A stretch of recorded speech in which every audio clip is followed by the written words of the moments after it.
Hello, YouTube. Alrighty, well, if you play Warmachine and Hordes, you've been in for some news this week, and I wanted to go over this a little bit, give a recap for the guys that maybe aren't in the loop on all the details, and kind of give my own thoughts and my own plans on the whole thing. So I'm just going to jump in. I'm not so much one for news, but here we go. Word came out this week that we are officially transitioning into Mark 4 of Warmachine. So Mark 3 is dead. Long live. See you later. There's a lot of opinions right now across the internet as to what this is going to mean and what people are going to be doing from here on. And it's various. You know, some people are very optimistic about Mark IV. Some people love the look of the models and some of the mechanics that have been teased. Some people absolutely think that, you know, they've wasted thousands of dollars and years on the game and now they can't use their models. It's all over the place. Without feeding the trolls, needless to say, you know, the way I'm looking at this and the way things are going to roll out, I think they've done it. You know, Privateer did this as intelligently as they could. I think it was a long time coming, and I think realistically this solves a lot of the problems that people had with the game and the state of things. So all in all, I'm really not that disappointed. I'm not that put out. I think there are some hiccups to it, and I think we're going to get over those, but I think it is going to be an interesting time. So just going through the Primecast article, and I'll link this in my video description so you guys can read the same thing I'm reading here. The first thing that was dropped was on Tuesday the 26th, and we had pretty much a short Primecast video, and we had the big long article kind of rolling out a lot of things and answering at least the first bit of questions that a lot of us had. So yeah, Warmachine is becoming Mark IV. Why? Well, part of it is you have this massive catalog of models.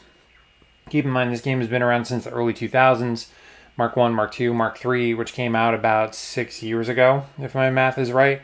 And that whole time, for all the factions and the limited ones, the Cephalics, the Grimkin, the Infernals, there were new releases, new models, dynamic updates, all kinds of things were being done here. So there was not a shortage of change throughout that.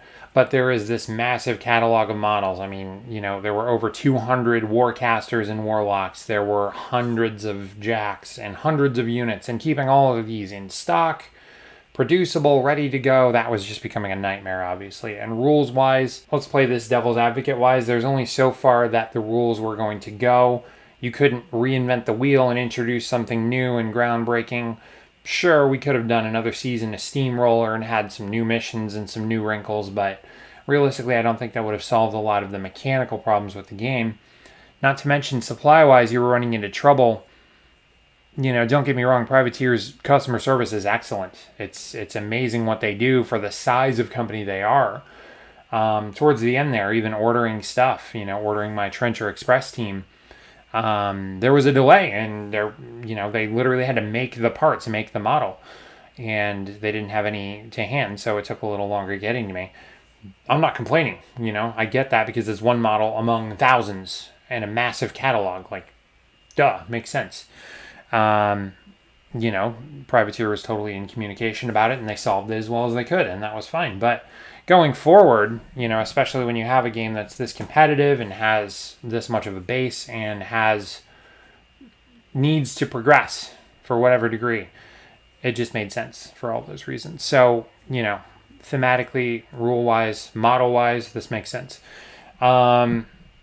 What are the big changes here? The biggest thing is that Mark IV is going to have new rules and new setups that are not going to be compatible with most of what was in Mark III. Warjacks are going to be customizable. Warcasters are going to have a rack of spells, which you can change certain things in and out of. You're going to have command cards. You didn't have the models, not to mention the options to really customize Warjacks in Mark III, and the way that the points are working, they're going to be bumping those up as well. The standard games are now going to be 50 points, 75 points, and 100 points. The biggest thing I see from the beta test rules that dropped Wednesday are you don't have Warcasters making up points anymore. In other words, they had so many Warjack points and that came off your battle group points for the whole army. That's not happening anymore. You basically just take a caster and the Jacks cost what they cost and the army costs what it costs. So realistically, a 50-point game is still going to be like a 25-point Brawl Machine game in terms of the size and the number of models, but the points are counted a little bit differently. That's my take on it so far, and just from looking at those beta test preview rules. So that's what we're looking at this point. But again, the customization is something that in a lot of other games, there you have those options, and in Warmachine and Hordes, you really never did. I like the look of that. I like the feel of that, and I like the fact that it means you don't have to have so many model kits, but you're going to have a lot of options, and you're not just going to be able to look at the other army and know everything about it, okay? You have different head choices on Warjacks. You have different arm choices on Warjacks. The spells, the command cards you can take are all going to do different things. This, I don't think Privateer is necessarily copycatting Games Workshop on this, but it's a lot like Stratagems, and it's a lot like the variable loadouts on the models that we've seen for many, many years in that game. I think it's a natural progression. I kind of like it. I'm not even going to fanboy about the look of the models. I love these things. I'll throw some pictures in here as I'm talking about them, but you're going to see what I mean. I love the idea of this. The way this is going to roll out and the time that this is going to roll out is the interesting part, and this is where I think some of the problem comes in. There are going to be two formats to play in, basically, in Mark IV. One of those is going to be Prime, which is essentially the new models, the new format. It really is Mark IV, and it's going to be everything that's currently being released moving forward, okay? The other thing is going to be Unlimited.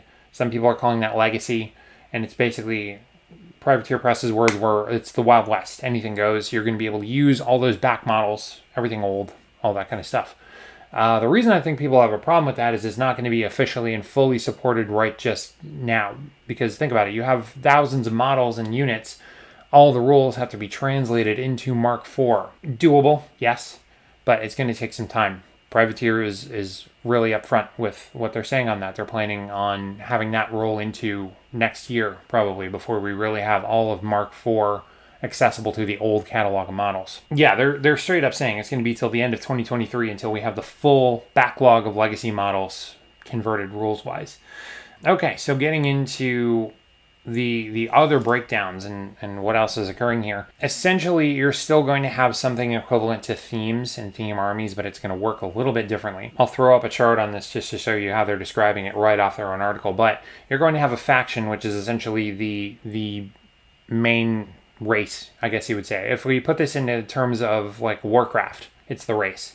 I'm talking Protoss, Orcs, Terrans, Alliance, whatever you want to say.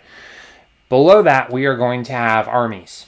And the armies are more like the themes, basically. In other words, their own example here is Signar. Signar is the faction. Within that, we're going to have the Storm Legion, which are the new models coming out. That is going to be an army. And you will have, again, their example, Gravediggers. Trenchers is another army. The two are not going to be compatible with each other on a board. You're not going to have Trenchers fighting alongside Storm Legion, necessarily. There might be a couple models that fit in there. Below that, there's what's called Cadre, which are sort of universal models that you would see in any army, basically.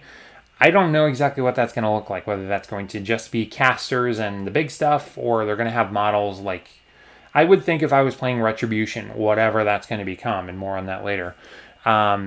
Ghost Snipers are going to be in just about anything. Arcanists are going to be in just about anything. I think the same kind of thing is going to roll forward here. We don't have all the specifics on that, but that's assumed. There's just going to be universal models that faction-wide will fit in any army. That's my guess. Anyway, I kind of like that they're doing away with themes in that sense. I think that's a sensible way to progress because you're not going to see these really weird combinations. I think cadres are going to be a good way to flavor those up and add a little bit more unpredictability. I don't know that those are going to be minions and mercs necessarily either, but those are going to be released as well. So the other thing is Hordes sort of will cease to exist in name, but it's really going to be Warmachine. It's just all going to be lumped. The mechanics still exist. You're still going to have Fury instead of Focus. You're still going to have leeching instead of power up and all that stuff. That is all still staying and is all going to be transitioned into Warmachine. Based on their release schedule, we are just having Warmachine proper for the first year, basically. sometime in 2023, we will get factions rolling out for the Hordes end of things. But again, it's all just going to be rebranded, really, is the best way to put it, as Warmachine. So if you play Trolls, if you play Legion, if you play Circle, you're not going away. You're getting a rebrand, basically. That's what we're looking at in terms of those changes. We are getting a new War Room app, and all the rules and all the cards and everything are going to be free on the app, okay? Meaning you're not buying card bundles anymore. There is going to be a subscription option, and I don't have the price on this yet, but based on the article, this is just for storing more army lists, having more things accessible, maybe lore, maybe scenarios, I don't know.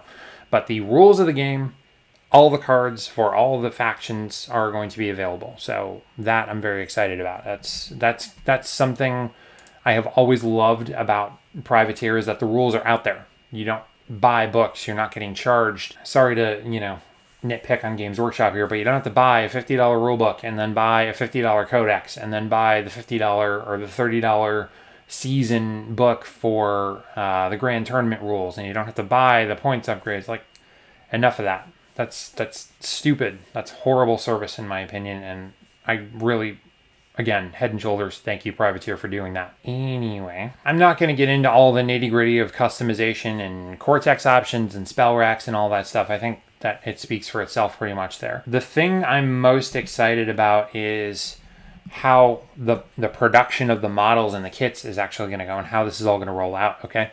So we're not going to have, here's basically what's changing is Privateer is fully embracing 3D printing, and they're going to be using more manufacturer-like lines to get these done, but they're going to provide you all the options for a warjack in a kit, okay?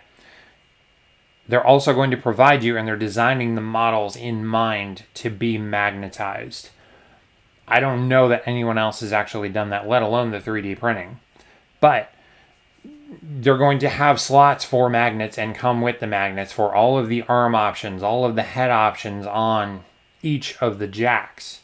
So you no longer have to glue in place your set. You are going to be able to just get a kit, and it's going to have all of your options for that jack. In other words, the body will be the same. It'll be a heavy jack or it'll be a light jack, but it'll have the options to make. I don't know if the names are going to be different. Like, I don't know if it's going to be a Firefly, a Lancer, a Charger. I don't know that you're going to have it exactly that way, so much as you're going to have 3 or 4 different right arms, 3 or 4 different left arms, 3 or 4 different heads. Based on the beta rules, that's what it's kind of looking like.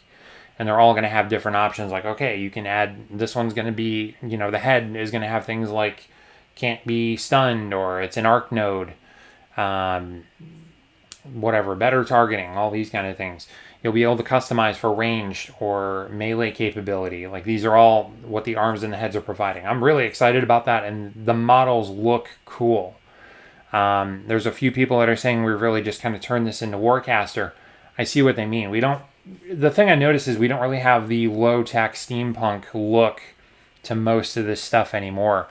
The models that were previewed in the Primecast trailer for Khador and Signar are very high-tech. They're very shiny. They're very flashy. We no longer have the, blunderbuss musket-type look to things, at least in these factions. We have very crisp, clean technology. We have stuff that looks like, it's even more advanced for our civilization. We have these, the Signar guys have rifles and have all these things that are just, blow anything we have away pretty much. So that I'm excited about. It looks very crisp. It looks very cool. I would love to get my hands on some of these models and preview them for you.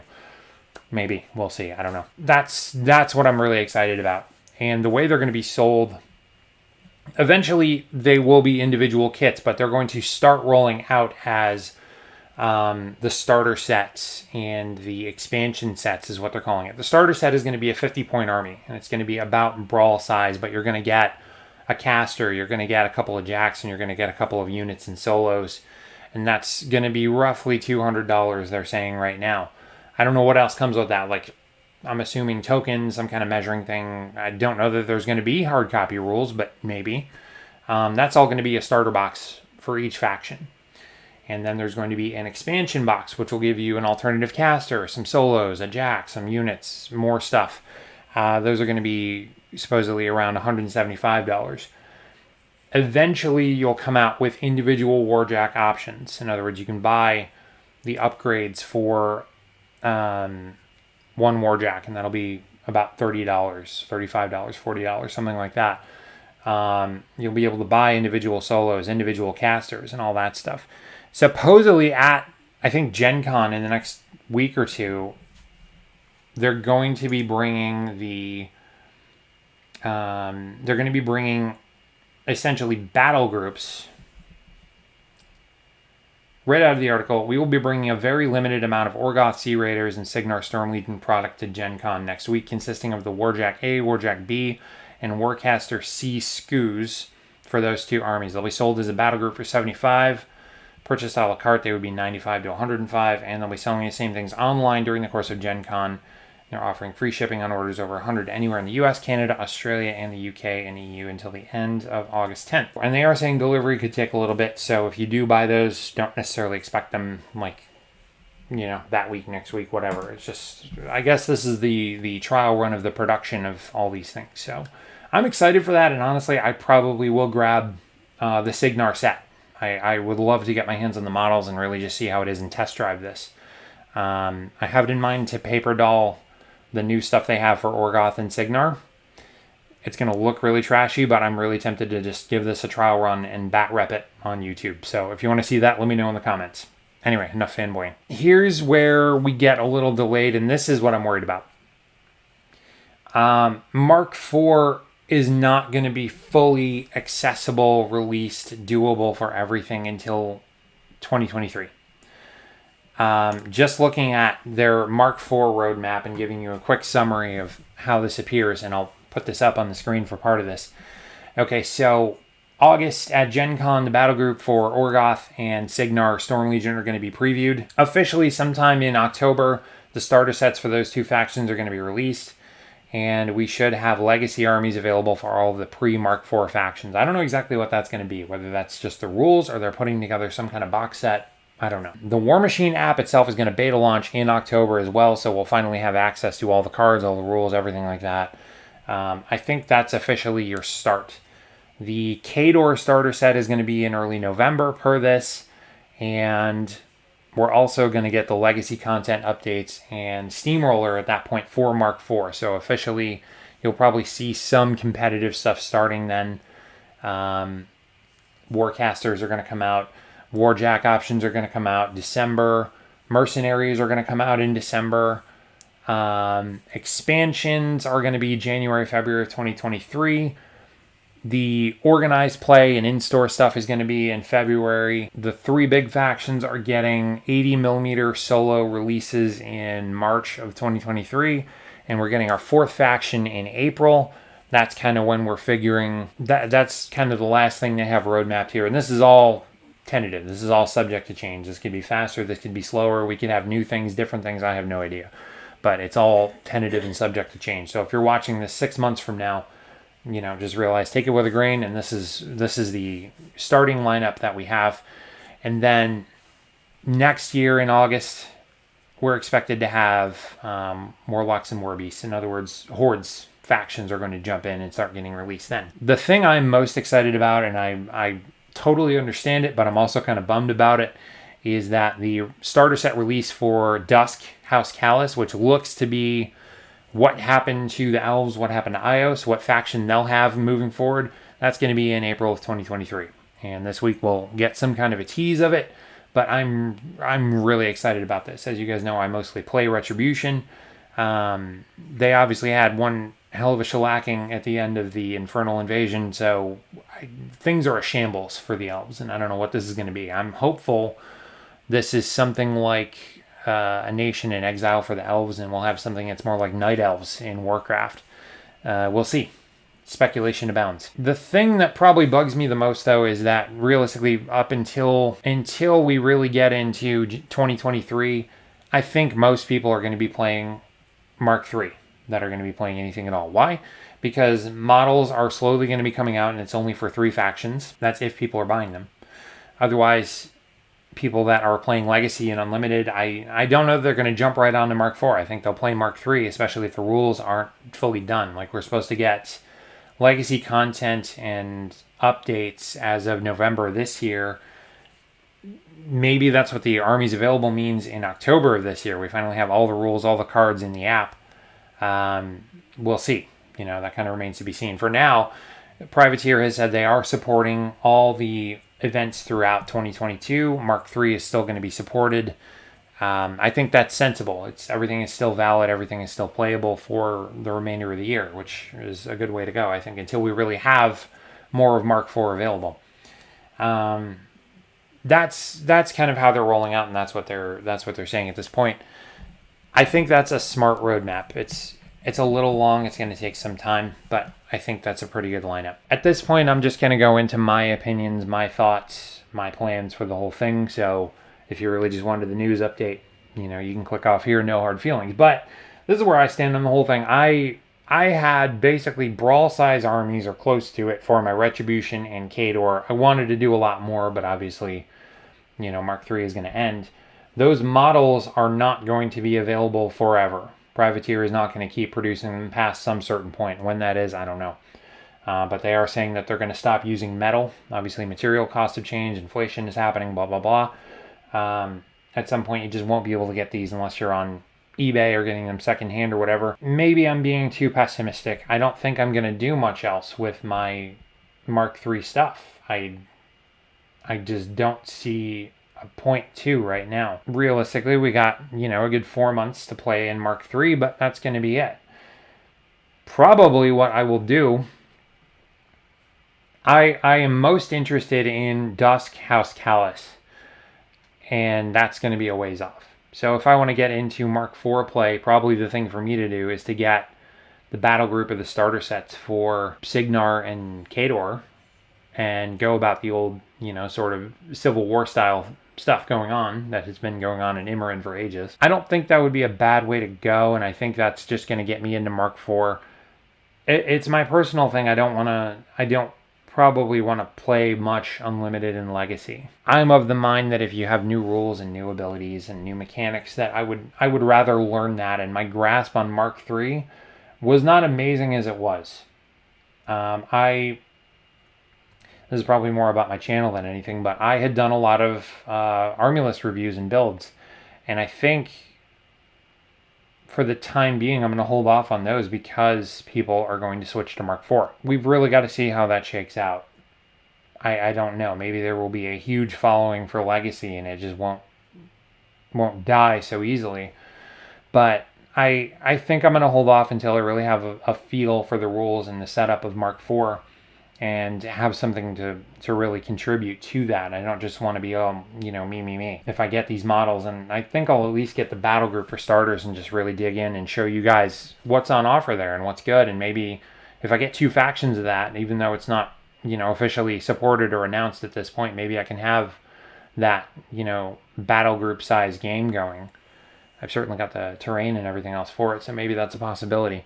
I really wouldn't mind having Signar and Khador to do that with until Dusk is out.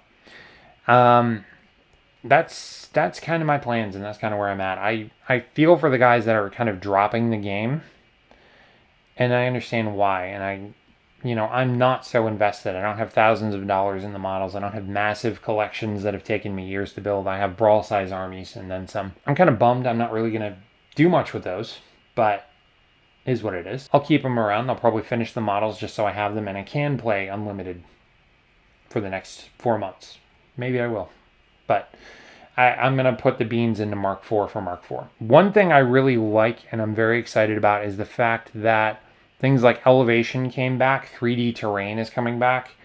I obviously made a video making some 3D terrain, StarCraft themed, obviously, but I'm excited for what that means for the game because I think that people will seize on that and really bring back 3D terrain. And I'm not knocking any of the channels and any of the guys that have made these, but I was really bored looking at all these flat games with, printed out neoprene terrain. Scoring zones, totally fine. That makes sense to me, but I want to see trees, I want to see rocks, I want to see houses, I want to see different environments. And I just feel like we had gotten, as a group, too comfortable with printout terrain, flat terrain. So I'm going to be making a lot of stuff, and that is something I can contribute, and that is something I can do. The beta rules have a whole terrain section. I will probably start off making those and showing you guys ways that I go about that. So if you're having home games or store games or whatever and you need to make the new stuff, you can. It's not all new, but there are definitely some things that I think you can do newly with it. For instance, they're encouraging elevation. Elevation plays a part in the game again. I believe if you're on a hill or something above a certain height, you have a defense bonus or an aim bonus or something. I haven't poured through all the rules. That's why I'm not going into super detail on that. I'm not confident enough that I'm going to give you guys straight information that I want to do that. But terrain-wise, that is a thing. So I'm looking forward to that. I want to play around with that, and I want to make things for that. Even when I'm not playing games, I want to start making environments that I can play on. So you'll see some of that. I hadn't planned that anyway for whatever game I'm playing. I guess I'm just going to roll forward those kind of things now. I don't really know what else to say. For the most part, I'm optimistic and I'm excited. I like the way the game has gone. There is some simplification, not to the degree that it's dumbed down, fantasy to Age of Sigmar style. I think it's just right from what I have read. I like the idea that we're getting a time skip and that we're getting movement in the story. We're moving past the infernals. We're moving past all the things that have been conflicts for in the story. Kind of what we've been doing, the past several years have just kind of been like, okay, we've been there, done that. I'm anxious to see where this goes, and there's probably going to be other new factions. There's probably going to be new changes and things that are really going to shake things up, and that I'm excited about. I want to see where that goes. So Privateer, I am with you. I'm in. I like what you're doing so far. I don't know. If I can shout you from the rooftops, I will, I think that's enough talking head from me for one night. Leave in your comments what you guys think, what you want to see, or what other help you might want on this whole thing. I don't know. I'll see what I can do, but I'm optimistic and I'm looking forward to this. So I'll see you guys in Mark 4 when we have a little more info. Stay savage.